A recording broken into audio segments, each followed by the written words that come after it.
Thank you. Good morning. That was right. So that was a beautiful piece. I've not heard that before. Thank you. Yeah. So my title has 3 words. Is that right? So how would you say that?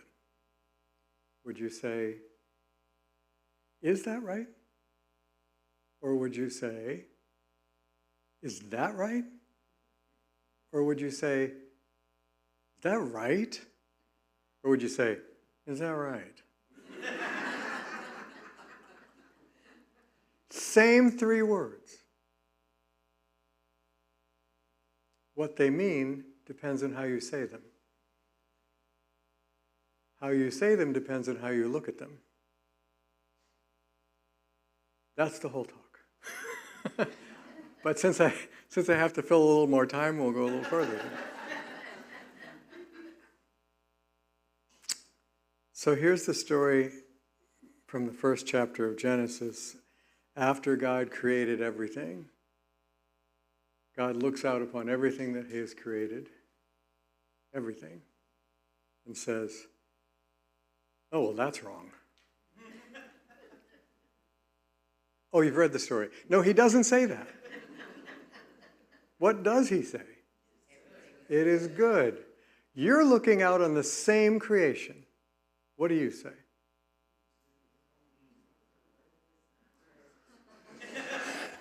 Is that right? Exactly. So, despite all of our talk here about unity and oneness and all those transcendent, lovely states of consciousness that we like to experience and wish we lived in all the time, day to day, typically we don't. Typically we experience a dual consciousness, where what we experience is good and bad. We experience things that are pleasurable and things that are painful, things that we like and things that we don't like, things that we really want and things that we really want to avoid, people that we really enjoy being with and people that we wish would go out of the room and not come back. We have all these different dualities that we experience every day, things that we call good, things that we call bad. And it's like the title, Is That Right? So we see this duality. How do we respond to what we're seeing? And typically the answer to that, for the world at large, and sadly for many of us, for much of our lives, we respond to that duality by picking a side. And then our side is the good one. Our side is the right one. And if we are, pick any hot topic. I don't want to get into those, but pick any hot topic. There are plenty of them out there these days. Any of them at all. Take a side. Your side's right, and everybody who doesn't look at it the way you do is wrong. Except, you know what? If you go to their camp and spend some time in their circle, do you know what they think? They're right, and your side's wrong on any big issue. And then, after we pick a side and are convinced ours is right and theirs is wrong, then what we do is we start getting angry about the people that are wrong. There are, for example, teachings in various religious scriptures that say things like, we should try to convert people to believe what we believe. Whether it's evangelical Christians who go out and try to save the world and turn them all to Jesus, whether it's Muslims who go out and try to turn the world to Muhammad. And that's one thing to say we ought to go out and convince everybody to look at it the way we look at it. But then the other thing is that many of those religions, even in some of their scriptures, say, this is the holy thing to do. Bring them to the truth. But if they won't come, then just kill them. And I'm not kidding, it says that. So we have a lot of extreme reactions to this duality that we live in. But we don't have to have extreme reactions to it. We can have a reaction where we're standing and seeing this side and that side, and what we're doing is seeing this side and that side. We're not participating in the battle. The one of the often quoted verses of Yeshua is, or Jesus, is, resist not evil. If you think that he meant by that, don't take any action to correct some violent evil that's going on, you misunderstand him. Because he always took corrective action. What he's saying is stand in the middle. Don't engage the battle. Stop this action if you can stop this action. Don't engage in the whole big battle. Don't identify with I'm in the right and you're in the wrong and I'm going to fix you. Because that ends up causing you trouble and causing the other people trouble. Do you know what? Think about this for a moment. If you get a cold and you take something for it, in 7 to 10 days, on average, you feel better, right? What happens if you take nothing for it? In 7 to 10 days, you feel better. You cut your finger and you put some antibiotic on it, and in a few days, it's better. You cut your finger and don't put anything on it, you know what happens in a few days? It's better. Do you know why? Because things are designed to work. They're designed to work. That doesn't mean they work flawlessly or that they work forever, because everything that is a form, whether it's a human form or a mechanical form or a musical instrument form or a chair or a building, there's a new roof on the building now because the old roof wore out.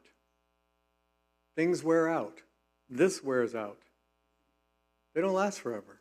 Nothing temporal lasts forever. That's the nature of it. But it's designed to work.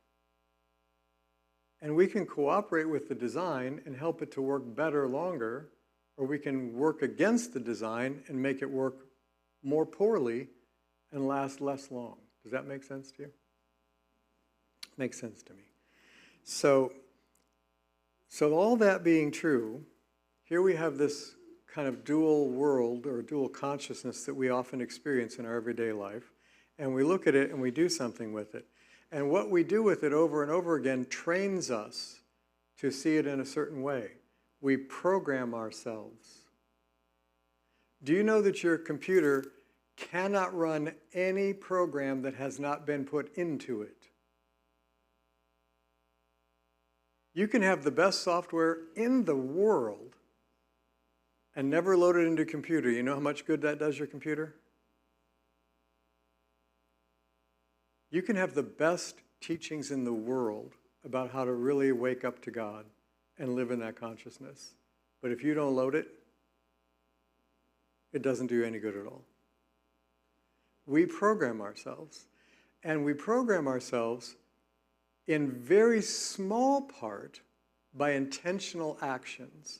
We say affirmations, we do prayers. Those program us. But you know what programs us far more strongly than that? What we say and do and think and choose day after day after day without thinking. It just becomes habitual. We look at something this way. There are people in the news right now, I won't name any of them, but there are people in the news right now that I could say one name and everybody would have a strong reaction to that name. Good or bad. And the people that had a good reaction to it and the people that had a bad reaction to it would then have a good and bad reaction to each other. Just because I said one name. How stupid is this? You don't even know these people. You don't know one of them, do you? Do they come into your home and affect your life every single day? Nope. But you will upset your life and your relationships with people in your life because of that. Is that smart? I don't think so. So, what I'm trying to say is, we program ourselves by what we do habitually every day. So when you look out at your life, which has good and bad in it, which has disease and illness and accident and injury, which has healing and health and vitality, has all that. It has good people that bless you and love you and support you and care for you and uplift you, and people that don't like you and people that work against you or people that neglect you and could care less about you. It has all of that. So when you look at all of that, how do you look at it? Are you training yourself to see what's wrong? Or are you training yourself to see what's right with life? Because you're doing one or the other. So here's some examples. I don't feel very good today. I'm kind of tired. My head hurts. My head hurt yesterday. Probably hurt tomorrow. Hurt last week. Probably hurt next week too. You're laughing, but does it sound familiar? Yes, it does. Oh my God, here she comes. Oh boy, here he comes. Ever do that? Yeah. You're training yourself.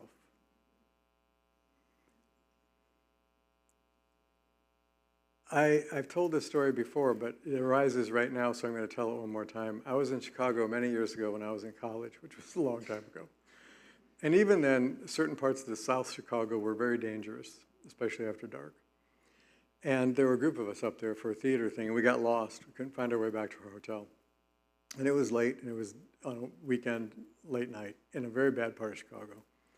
And we were all kind of nervous, frankly, and we're trying to figure out how to get back to the hotel. And there was this homeless, wino, drunk, bum, hobo, whatever you called them back in those days. Not a savory person, and not a person you would really want to get close to, not to mention the odor that was about them. And so we're all standing there talking, and that person's kind of over that way. And we're trying not to get too close. And we're kind of keeping an eye like, I hope he doesn't stand up and walk toward us, kind of a thing. We're trying to figure out what to do. And we can't seem to find any cabs.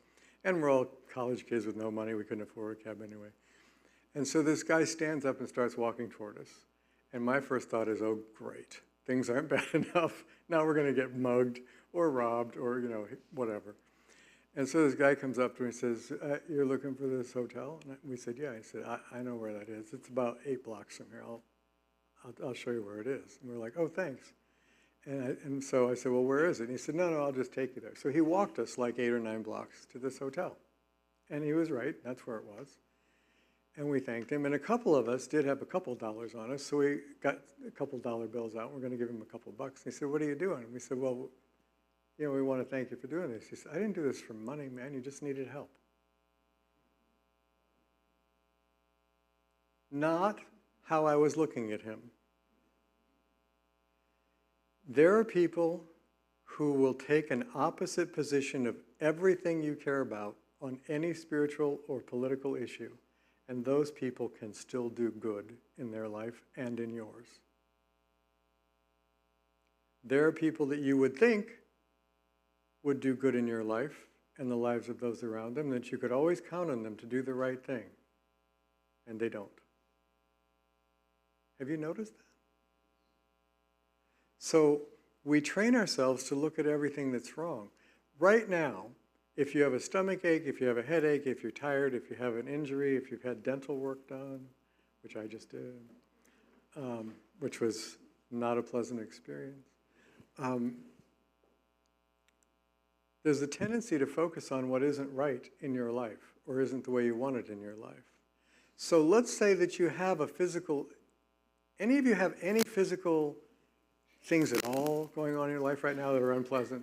Just any little ones or big ones? Yeah, a few of you do. Yeah, right. Easy to focus on those, right? Isn't it? Do you know what's right in your body right now? Everything else. Everything else. Your digestion is working. You're going to the bathroom. You're breathing. You can talk. You walked in here. Nobody got rolled in here today in a chair. You can think. You can make choices. You have a home. You have food. Most of you have a vehicle. Most of you have somebody in your life who cares about you. What's right in your life? Almost everything. Or you couldn't even be sitting here. Is that not true? How many of you have any family issues at all? How many of you are not putting up your hand, but you should be putting up your hand? Is that right? So, yeah. So,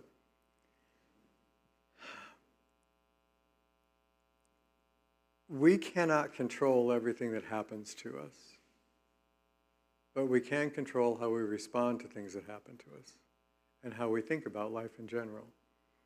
And some people, granted, have much harder lives than other people. I mean, that's just another reality of the physical world. Some people have a much harder time than others. The gym that I go to is a Special Olympics handicapped gym.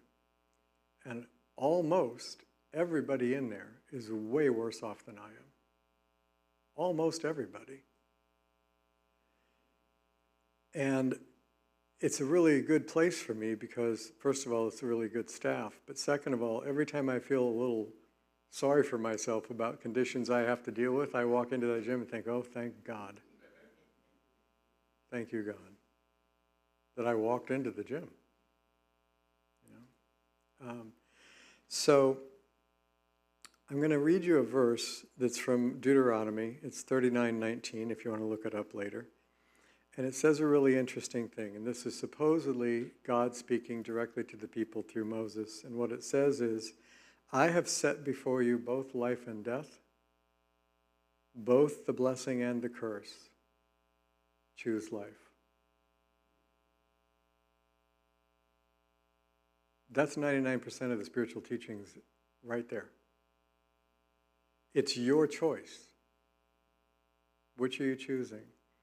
And if we continually train ourselves to see what's wrong, pretty soon we're going to have a harder and harder time seeing anything except what's wrong. Somebody's going to make a statement about faith, about the Bible, about life, about politics, about culture, about music, about art, whatever it is. And when you're, now think about this, when you're listening to somebody talk, how often are you finding fault with what they're saying? Well, I don't agree with that. Well, I don't agree with that. Well, I don't agree with that. Well, I don't think that's right. Is that right? Are you looking to find what's wrong with what they say? Are you looking to find what's wrong with their position? Or are you trying to find something right about what they're doing?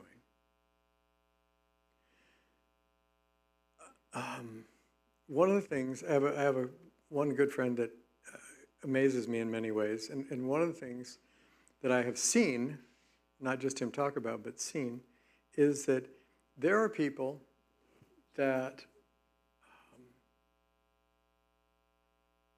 in his life that are polar opposite of most of his views on most everything. And he's really close friends with this one person who looks at everything very, very differently than he does.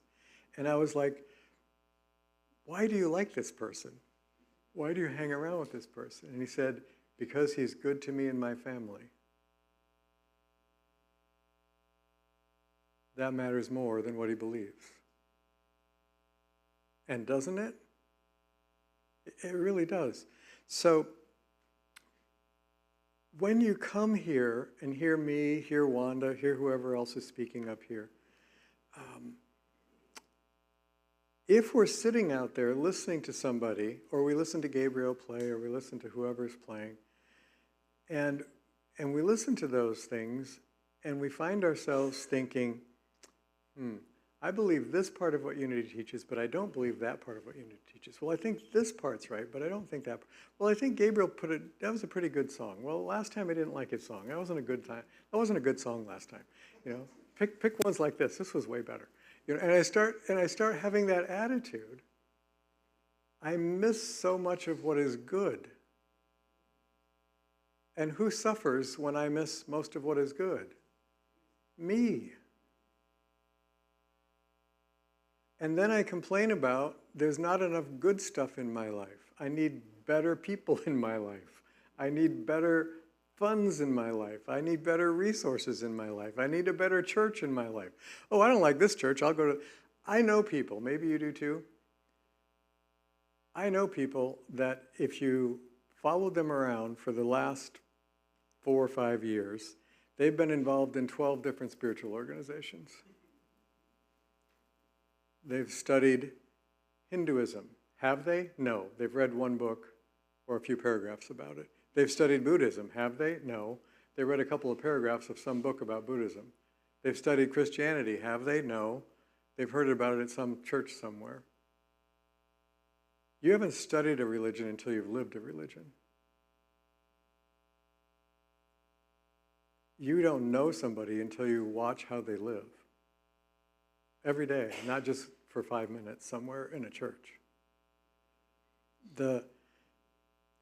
All of these opportunities that we have to really connect and really make a difference. Let's say I'm really trying to connect to somebody.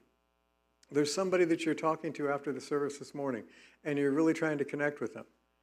And as you're really trying to connect with them and form this bond with them, what you're busy doing is judging how they look, what they're wearing, what they're saying, and finding all the things that you disagree with. How close a connection do you think you're going to have with them?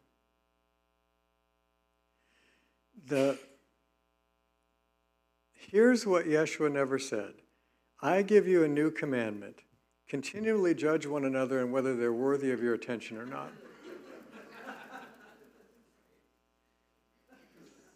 You will not find those words in any Holy Scripture that I've ever read anywhere.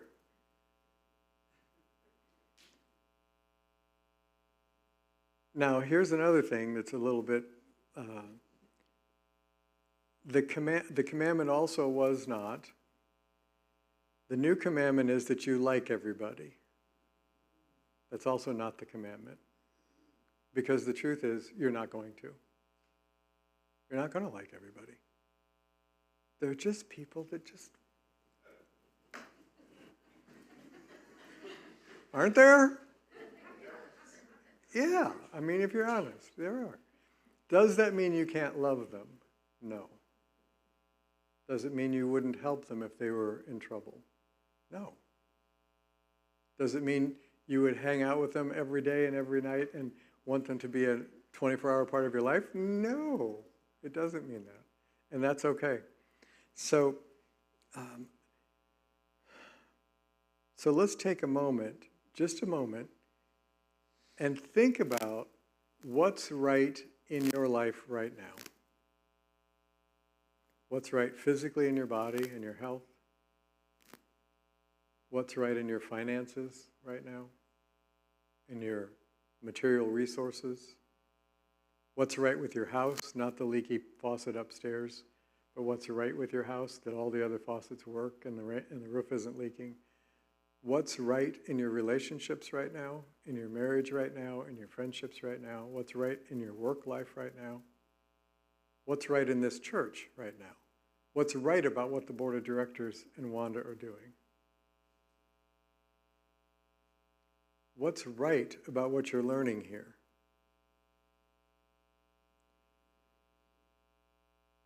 What's right about the fact that no matter what's happening in your life, you've been given choice. You are not at the mercy of your surroundings or circumstance. Because do you know that almost all other creatures in the world are? And you're not. That's an extraordinary thing.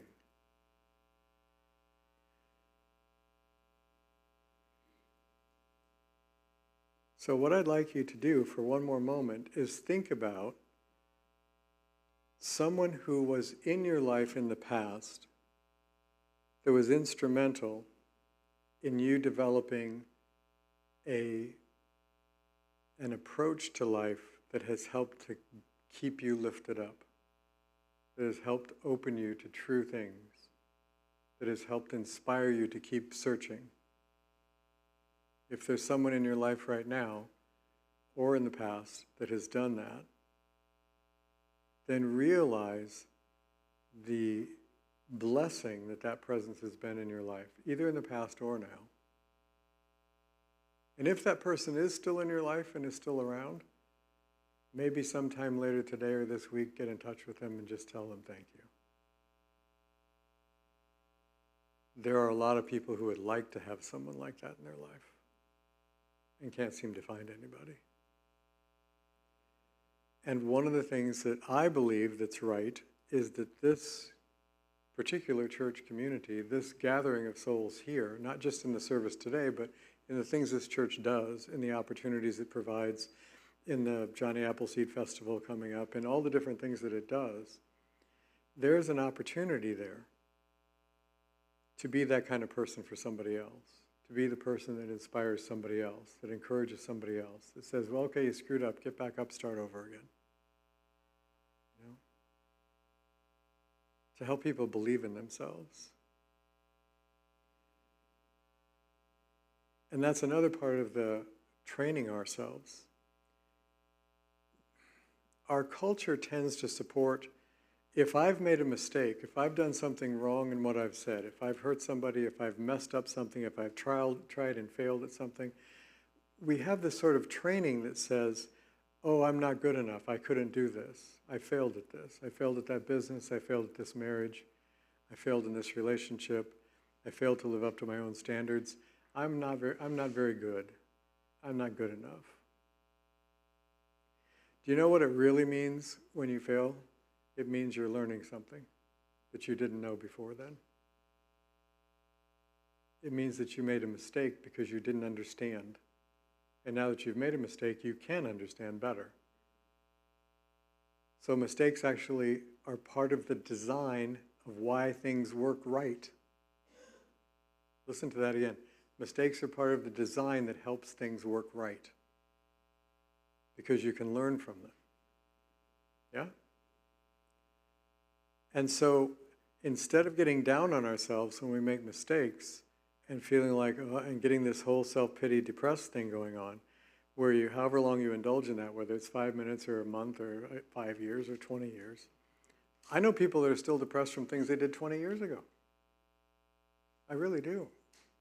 And it's still affecting their life badly.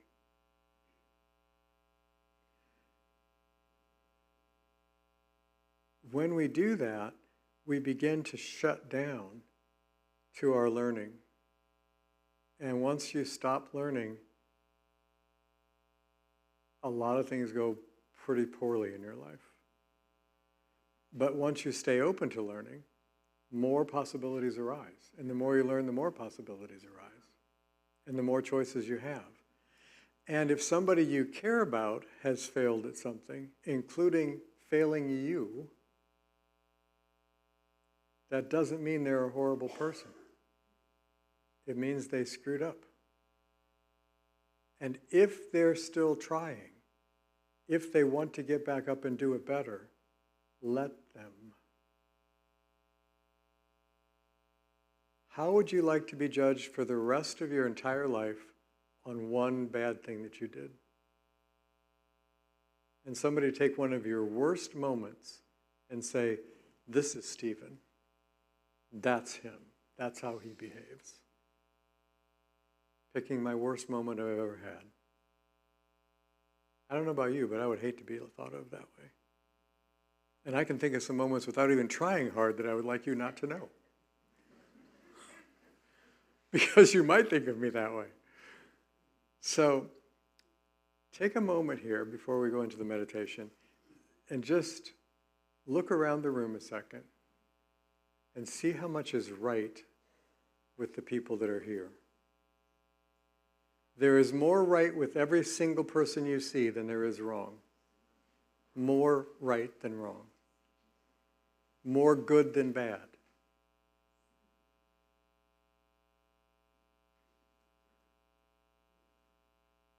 That is what we can encourage in each other. Anybody willing to do that? Me too. So let's just take a moment of quiet.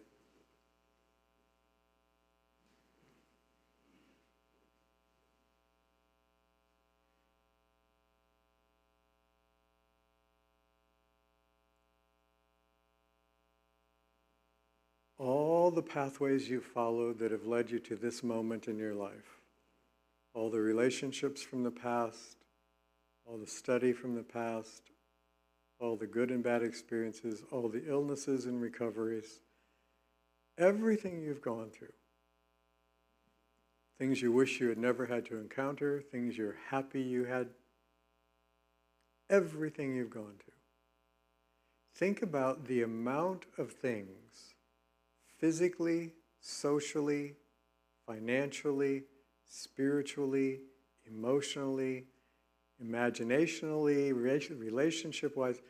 Think about the complexity of your life and how many things for how many years had to go right for you to be right here in this seat this morning. So much has worked for you. So much has gone well for you. And even the adversity you've had, you've moved through. You have lived through every challenge you have ever faced. And you are now here and free to choose the life you want. That is an extraordinary thing. Thank you, God, for what is right in life and right in me. Please do not let me lose sight of that again.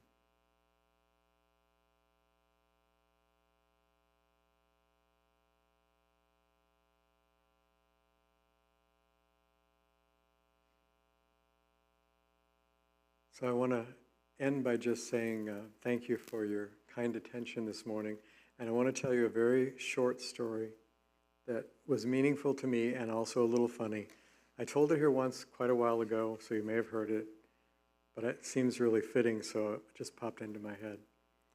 Once upon a time, there were 3 umpires who were the best umpires in the whole league. And they were interviewed. And the interviewer asked umpire number 1, how do you tell the difference between a ball and a strike? And the first umpire said, well, it's easy. There's a definition of what the strike zone is, and what's outside that, it's a ball. So if it's in the zone, I call it a strike. If it's outside the zone, I call it a ball. They just are what they are, and I call them what they are. And he said, well, that's interesting.